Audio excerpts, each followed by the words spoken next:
En este video vamos a ver algunos aspectos de la sinastría entre Jung y Freud, ambos referentes del naciente campo de la psicología en el siglo XX. Ya Jung decía que el vínculo entre dos personas es como una especie de reacción alquímica, donde ambas partes pueden resultar modificadas. Para comenzar, vamos a comentar brevemente lo que significa hacer una sinastría. La palabra sinastría deriva de un término griego que significa junto y que hace referencia a la unión de las cartas natales de dos personas. Concretamente, la sinastría es una técnica astrológica que consiste en el estudio comparado de dos cartas natales. Entonces se observa qué planetas de ambas cartas entran en relación, cuáles son los aspectos que forman, lo cual da cuenta de qué arquetipos se constelan en el vínculo entre dos personas y de qué modo estos arquetipos resultan activados. En general, la sinastría suele hacerse para conocer qué características puede adquirir un vínculo entre dos personas, cómo éstas pueden resultar afectadas por esa relación. De esta manera puede vislumbrarse cuáles son los puntos de tensión y de encuentro existentes entre ambas cartas, lo cual nos puede dar un panorama de qué aspectos son los que pueden trabajarse para posibilitar una relación donde cada uno de sus integrantes pueda aprender algo del otro. Y también la sinastría nos puede mostrar en qué otros aspectos nos podemos apoyar para que la relación pueda fluir sin tener que hacer mucho esfuerzo. Lo que sucede es que muchas veces los aspectos difíciles entre las dos cartas natales pueden prevalecer sobre los aspectos fluidos e impedir o dificultar su expresión. Por eso a veces hay vínculos donde destacan los malentendidos, los desacuerdos, los conflictos y se hace muy difícil lidiar con ellos. O el único camino que se vislumbra para que esto termine cuando no funciona el distanciamiento es la ruptura definitiva de la relación. Por eso se dice que los aspectos difíciles entre las dos cartas natales son los que nos desafían a trabajar sobre nuestros aspectos internos, lo que nos remite a trabajar sobre la sombra de nuestra propia carta natal, para que lo que de mí se refleja en el vínculo pueda ser constructivo para mi vida y para la vida del otro. En suma, a través de la sinastría podemos comprender un vínculo, es decir, vislumbrar cuál es el propósito profundo de este vínculo, porque si algo podemos asegurar es que si hemos entablado una relación con alguien, es porque en varios puntos muy significativos y certeros se vinculan nuestras cartas natales. Para comenzar vamos a destacar algunos aspectos que funcionaron como la goma de pegar que unió a Freud y a Jung. Vemos que el Sol de Jung está en sextil al Marte de Freud. Esto quiere decir que la personalidad de Jung, el reconocimiento que Jung le da a Freud, potencia el deseo de Freud para dedicarse a lo que le gusta y lo motiva a trabajar con él en equipo. Lo afirma en sus iniciativas, le da coraje para luchar contra la ciencia médica recelosa del psicoanálisis y lo ayuda a conquistar terreno propio en este nuevo campo de la psicología que él estaba constituyendo. Jung es alguien que no teme marcar una diferencia porque al ser leonino es consciente del valor de su creatividad y de su aporte individual, y le da a Freud apoyo público cuando valida la existencia del inconsciente en el momento en que Freud era desprestigiado por la ciencia de su época. Recordemos que la medicina de entonces solo reconocía las enfermedades que tenían un fundamento orgánico y descartaba que algunas patologías pudieran tener causas psíquicas. La ciencia de entonces también rechazaba la existencia de lo inconsciente, que no solo parecía carecer de ubicación material en el organismo, sino que ni siquiera parecía sentarse en el cerebro. y también parecía juzgar a las escondidas, porque no siempre se daba a conocer. Recordemos que Jung toma conocimiento de Freud a partir de su maestro, el psiquiatra Eugen Bleuler, que dirigía el hospital donde Jung trabajaba. Cuando Bleuler le encarga que realice un informe acerca de la interpretación de los sueños, libro escrito por Freud. En este libro, Freud cuenta cómo comienza a inferir la existencia del inconsciente y cómo, según él, la vía regia para alcanzar el conocimiento del inconsciente son los sueños. No obstante, Jung toma distancia cuando dice que la vía regia para acceder a lo inconsciente son los complejos. Sabemos que Jung realizó el famoso test de asociación de palabras y encontró en este experimento la comprobación empírica del inconsciente personal del cual hablaba Freud. Jung aplicaba dicho test tras haber obtenido un primer conocimiento de sus pacientes. Lo que él hacía era seleccionar distintas palabras sencillas, que una por una se las iba diciendo a la persona, esperando de la persona una respuesta a cada una de estas palabras. Él medía el tiempo de reacción a cada una de las palabras y también anotaba lo que cada individuo podía asociar con cada una de estas palabras. Luego repetía el experimento y también tenía en cuenta si la memoria del individuo fallaba, es decir, si la persona asociaba la misma palabra con otra palabra distinta de la que había dicho en la primera instancia del experimento. Jung también tenía en cuenta si el tiempo de reacción a una palabra se prolongaba, si la persona no reaccionaba a esta palabra para nada, si la memoria se hacía defectuosa o insegura, si el paciente tartamudeaba o reaccionaba realizando distintos tipos de gestos, moviendo sus manos o sus pies, como manifestándose perturbado, si la persona tosía o si solo atinaba a responder diciendo sí o no. Es decir, Jung consideraba distintas reacciones fisiológicas o automáticas, porque al ser involuntarias eran posibles indicios de complejos. Un complejo es un conglomerado de contenidos psíquicos, es decir, son significantes, palabras que significan algo para nosotros, son ideas cargadas con energía emocional, a veces de un tono sentimental intenso, a veces de un tono doloroso y a veces de un tono traumático. Son significantes que impactan en nosotros y que hacen que reaccionemos a ellos. De este experimento, Jung dice que es como si un proyectil atravesara la gruesa capa de la persona hasta llegar a la capa oscura. Entonces lo inconsciente puede manifestarse a partir de una estimulación externa. Luego de estos experimentos, Jung entablaba conversaciones con sus pacientes para indagar el significado de estos complejos. La importancia de los complejos es que conforman subpersonalidades que le disputan el terreno a la personalidad consciente del yo y que también quieren hacerse valer. En 1904, Freud toma conocimiento por Bleuler de que Jung estaba aplicando estos tests con éxito y se alegra por ello. Freud está particularmente interesado en Jung porque es alguien que no procede del riñón del psicoanálisis. Entonces es alguien que da verosimilitud desde afuera, de manera más objetiva. No es judío como el resto de los psicoanalistas, es psiquiatra y extranjero. Es suizo y es uno de los líderes del grupo de Zúrich que respalda el psicoanálisis por haber recabado indicios de la existencia de un psiquismo más allá de la personalidad de la que somos conscientes.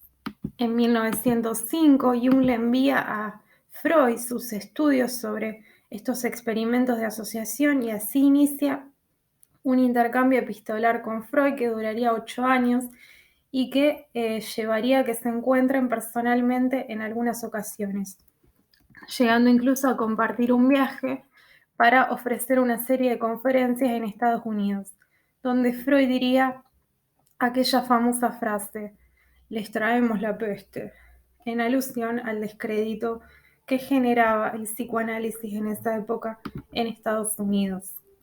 Para continuar con otros aspectos, vemos que el Marte de Jung está en trígono al nodo norte de Freud. Esto significa que las motivaciones y los deseos de Jung lo conducían a Freud a su propósito de vida, como pionero y líder de una nueva ciencia psicológica que indaga sobre las profundidades del psiquismo humano. Es interesante recordar que Freud tiene al nodo norte conjunto a Venus, es decir, que siempre necesitó de un colaborador en quien apoyarse para afirmarse en sus iniciativas. Por otro lado, el Marte de Jung está en trígono al Venus de Freud. Esto indica que el coraje y la asertividad de Jung potenciaban el sentimiento de valor de sí mismo de Freud, su autoestima. Sabemos que Jung lo apoyó a Freud cuando él estaba en aprietos ante la ciencia médica de entonces y fue un colaborador súper propicio para Freud, ya que el Mercurio de Jung también está en trígono al ascendente de Freud.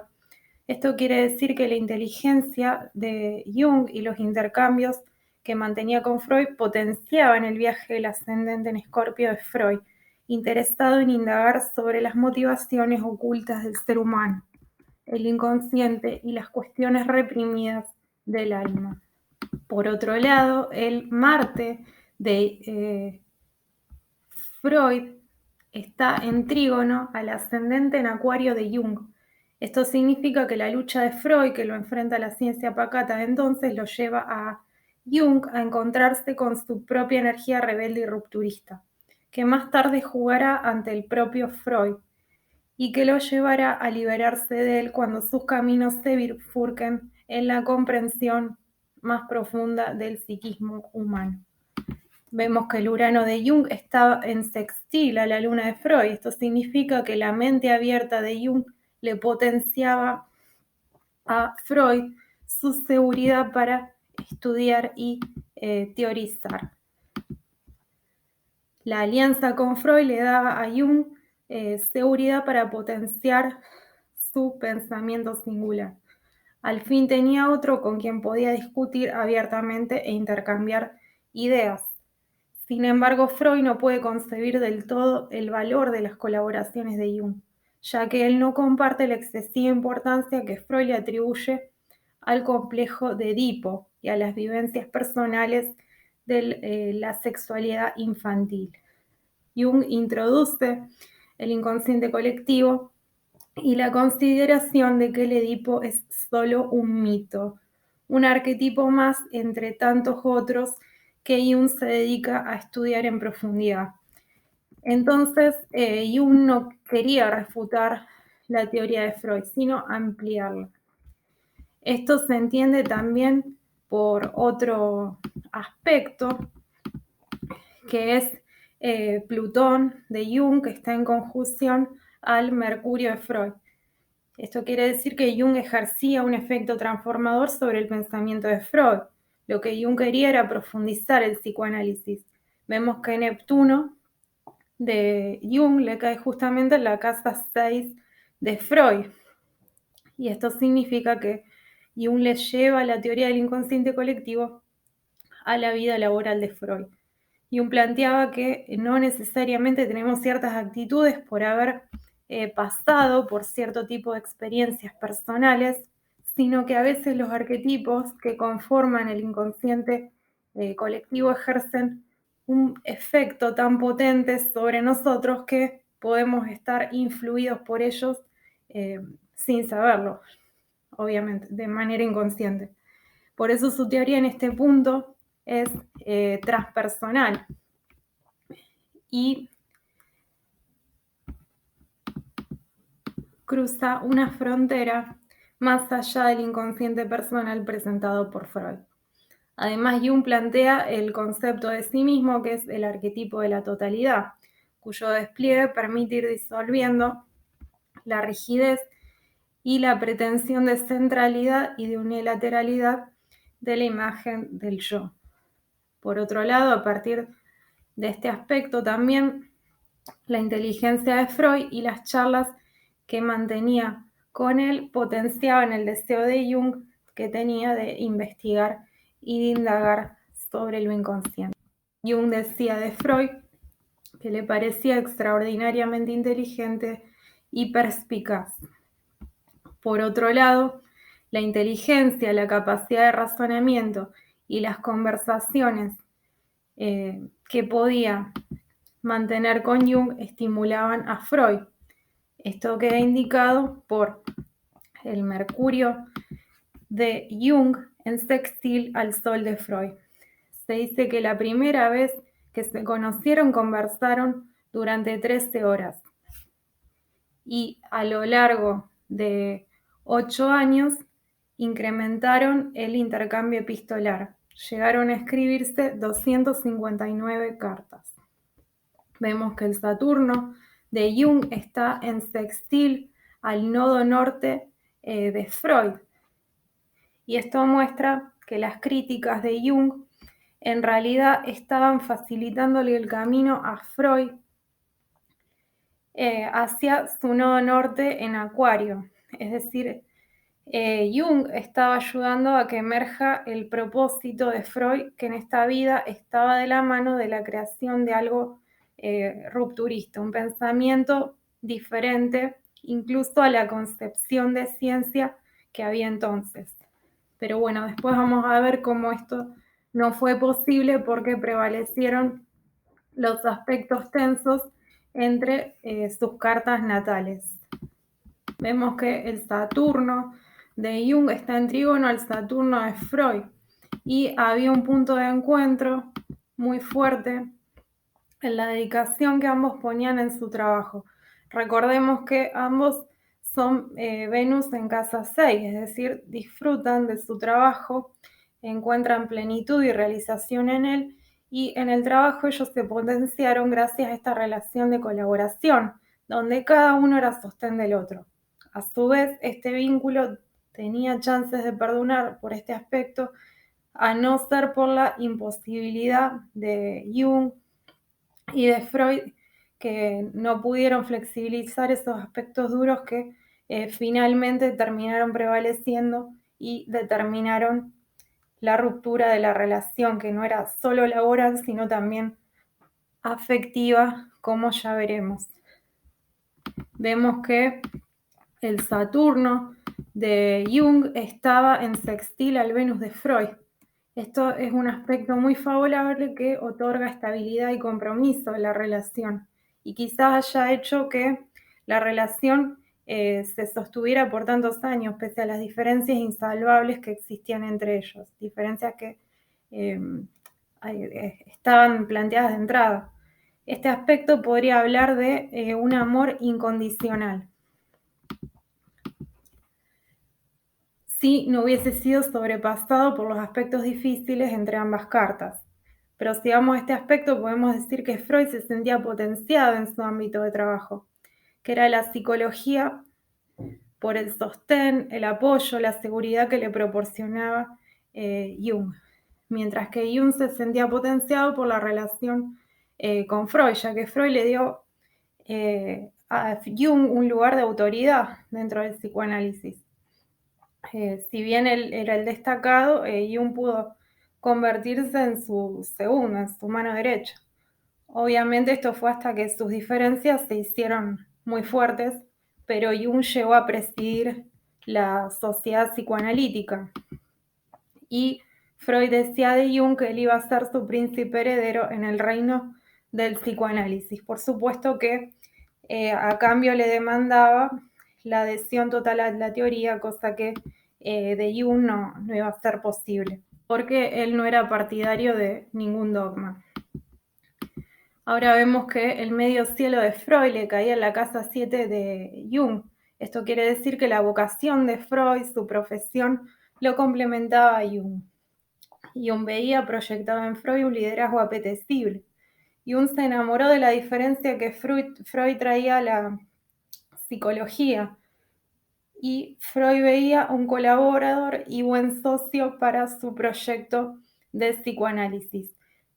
Pero Freud también proyecta en Jung un ego que quiere ir por encima de él y que lo quiere opacar. Después vamos a ver esto en la cuestión del aspecto tenso que había del poder respecto a Freud. Después vemos que el Saturno de Freud le cae en la casa 5 a Jung y habla de que Freud no lo deja desarrollarse a Jung, no le deja producir sus propios desarrollos. Acá vemos justamente lo que decíamos en el video de Freud, que Freud representa al Cenex, que es la faceta negativa del arquetipo del anciano sabio, y es el Saturno que vemos en la pintura de Goya, devorándose a sus hijos, así se resiste a la producción de novedades, se aferra a la conservación de lo viejo y quiere asegurar la ortodoxia. En este caso, quiere salvar su teoría ante todo. Ahora vemos al Sol de Jung, que está en trígono al Júpiter de Freud. Esto puede mostrar el hecho de que Jung lo reconoce como maestro a Freud. Jung lo potencia a Freud como maestro, ya que era un guía para él y siempre reconoció su sabiduría durante su relación. De hecho, en las cartas que le escribe a Freud, se dirige con el encabezado de querido señor profesor y dice que llegó a considerar que Freud sabía más que él y por este motivo, durante el tiempo que duró su relación, llegó a modificar muchas de sus opiniones propias. A su vez, Freud confía mucho en Jung y en esto se asienta buena parte de lo positivo de su relación. Por el trígono entre el Marte de Jung y el Venus de Freud, vemos algo súper interesante, que es que hay un deseo de Jung que apunta a ganarse el amor de Freud. Y Freud lo recibe encantado, chocho de la vida. Es decir, que Jung y Freud no solo eran socios en su trabajo, sino que también eran complementos en el afecto. En su relación estaban en juego los arquetipos de los amantes, por lo tanto existía deseo y amor que se potenciaban mutuamente.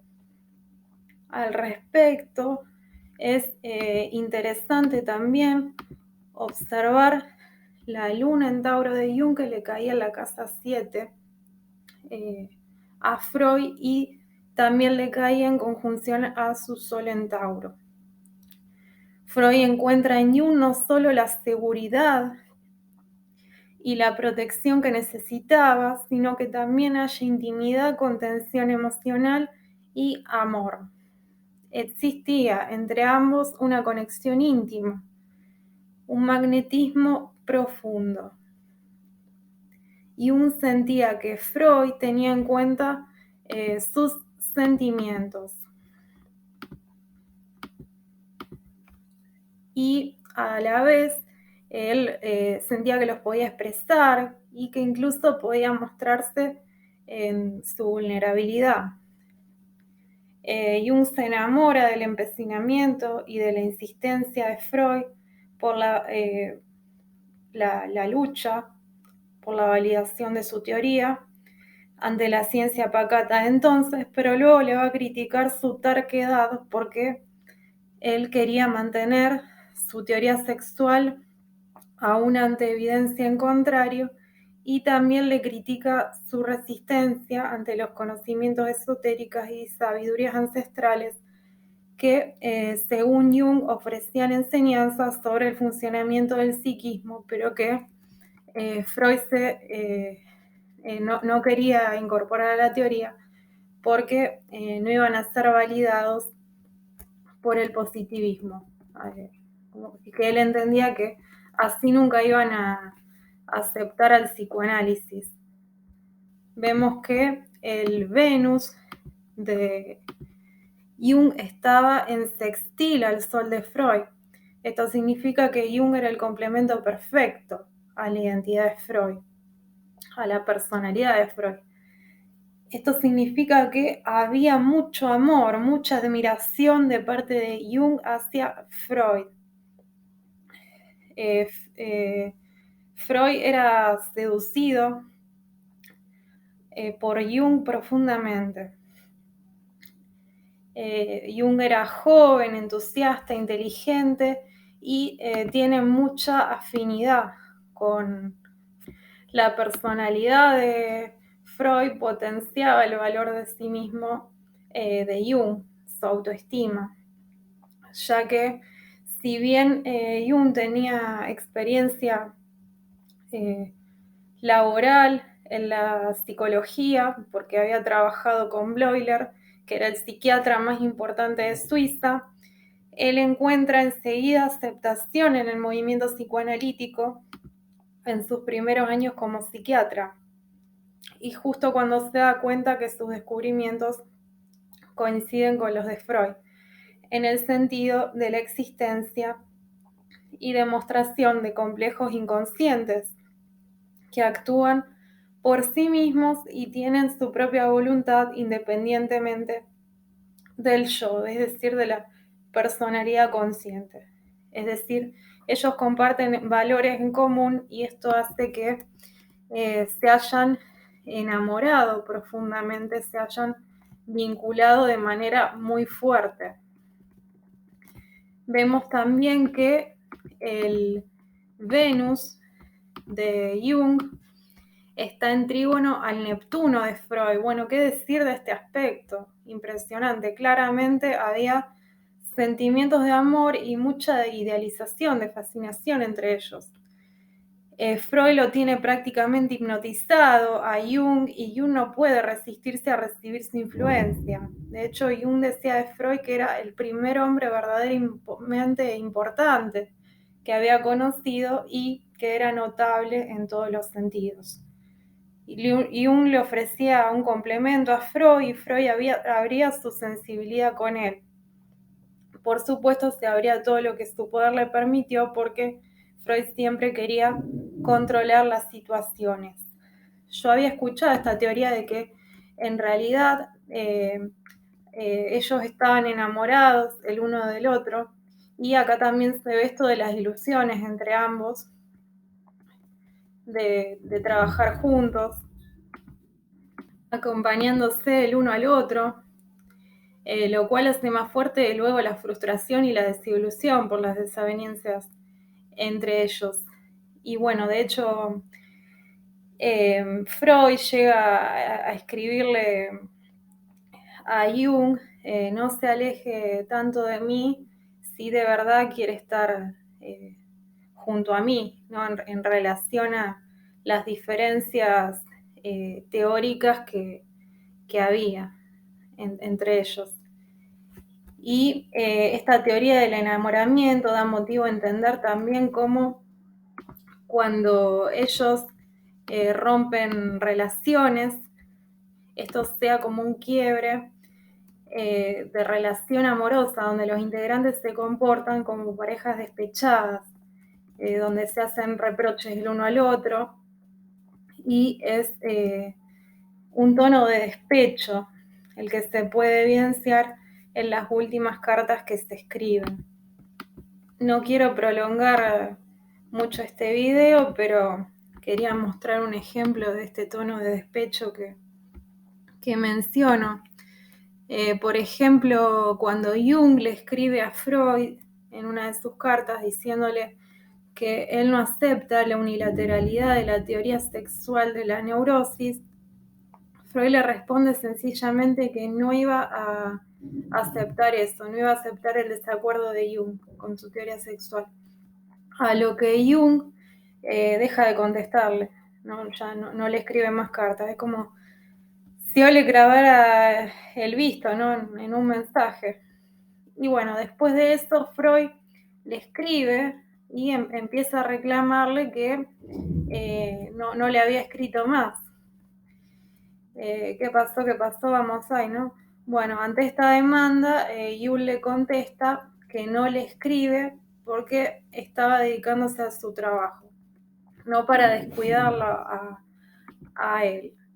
Bueno, llama la atención esa frase, no se entiende si es una ironía o, bueno, es un tono un tanto extraño.